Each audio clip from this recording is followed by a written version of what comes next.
In March of 1996, I was taken to a psychiatric hospital and restrained to a bed, a little bit like this guy. My family was devastated when the psychiatrist said that I could have bipolar disorder or even schizophrenia. But I wasn't worried. What seemed insanity to everyone around me, to me seemed more like a spiritual awakening, the most sacred and special experience of my entire life. But what I didn't know until I studied the work of visionary psychiatrists like Dr. Carl Jung, Dr. Lauren Mosher, Dr. John Weir Perry, and especially Dr. Stan Grof, was that many people diagnosed bipolar also have very powerful spiritual experiences very similar to my own, and that these experiences all start with a collapse of the ego. And while not always, usually this ego collapse is caused by a period of radical change in a person's life. Now, what exactly is an ego? Well, that's not such an easy thing to explain because in our society we say like, oh, this guy's got a big ego, and we talk about it like that. But that's not really it. The ego is our false self. It's who we think we are, but we're not. And the best analogy I can come up with is to imagine that you're a baby chick and that you're inside the egg. But you also think that you're the eggshell. The eggshell is you, and in that sense, that's what our ego is. Our ego is the shell around us that we use to protect ourselves, but at the same time it limits us. It limits our full potential. So eventually we need to break out of that ego, or shell, in order to grow. So just to give you an example of what an ego is like an egg. And here we have Bill Shatner's false self, his egg, his ego. And a big part of Bill Shatner's ego is that he's 19 years old and he considers himself his dad's son. Bill and his father have a great relationship, he respects him a lot, and that's a big part of who he thinks he is. I am my dad's son.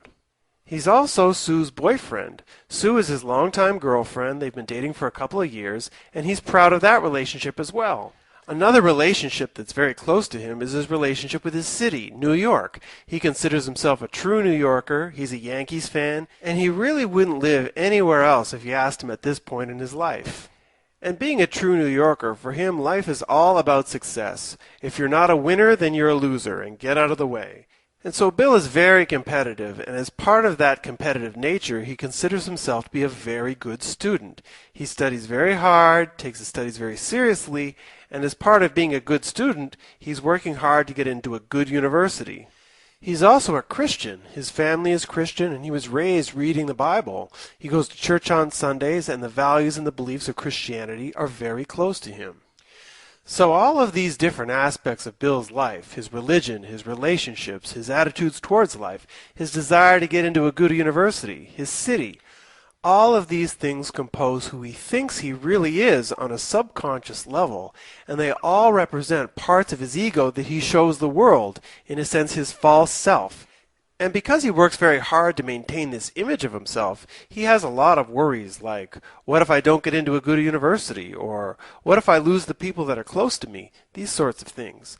The ego causes a lot of fear. But then something happens. His father dies, and that is a very traumatic experience for him. He really doesn't know what to do with himself, and he suffers greatly with this death. He suffers so much that when it comes time to study for his exams, he really doesn't study very much, and he fails his exams. But to his surprise, he finds that in failing, he really doesn't care that much that he failed, and he really didn't care about university the way he used to. Maybe university was something that his father wanted for him more than he did. But along with that, what happens to him as the great student? He starts to wonder, well, am I a failure? What's wrong with me? I don't want to do this anymore. I don't know why I'm pushing myself so hard. And so with his father's death, he starts to question a lot of things in his life, and as part of this questioning, he finds himself going deeper and deeper into a depression. And it's at this point that his girlfriend Sue leaves him because she just can't stand to be around a guy who's depressed all the time. And with that breakup, he really starts to question his values now. And he starts to think to himself, you know what? Ever since my dad died, I want a simpler life. Life is not about success and hard charging for me. Life is about simplicity. That's what I want my life to be about. And with that shift in values, he starts to look in different directions. And one of the directions he looks is Arizona. He decides to enroll at the University of Arizona, where he chooses to start a whole new life. But once out there, what happens to his Christianity? Well, it kind of goes up in the air because he meets all of these New Age people with completely different beliefs than what he was raised with, and they've just got this other way of looking at the world. It's very mystical. They do a lot of tarot card reading and massage, and he really doesn't believe in all that stuff, but he doesn't really know what to believe of his Christianity anymore either. And so with that, he starts to feel a little bit strange, a little lost. So many changes have happened to him so fast, and so much of his old identity, of who he thought he was, has just disappeared overnight.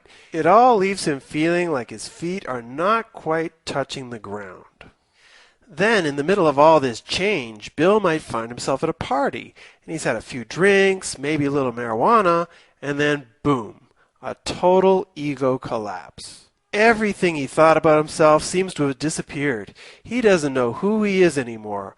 All he knows is he's got this huge surge of energy pulsating through his body, and this energy is literally taking him on a journey. He's going to a place that he's never visited. He's taking a journey into his very own soul. You literally feel your soul awakening and all of your senses coming up so strongly in this manic process that you don't really know what to do with yourself, and you're really confused. You start to ask yourself questions. What is reality? What's real? Am I going crazy? Am I dead? Am I dreaming? I don't know.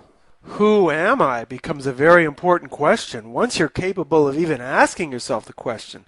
Because let me tell you, it's a mad and mystic journey, but when possible, it should not be suppressed.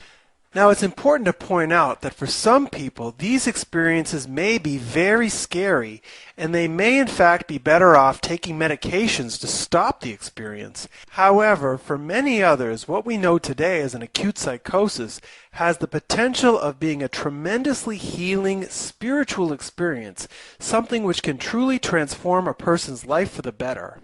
The trouble is, with the way our society aggressively handles people in these experiences, the opportunity for healing rarely happens. You see, even in the most ideal situations, there will be parts of the experience that are very difficult, even painful to go through, and to make it through, most people are going to need very compassionate support. But unfortunately, this type of support is rarely given because as a society we have very little understanding of these experiences, and as a result we're very fearful of them. And that's why it's the mission of my YouTube channel, Bipolar or Waking Up, to let people know that once you deeply understand the nature of these otherworldly experiences, you'll see that in truth they are far from the meaningless madness which our society says they are. In fact, if your manic episode was anything like Bill's or my own, it might just turn out to be the most important experience of your life.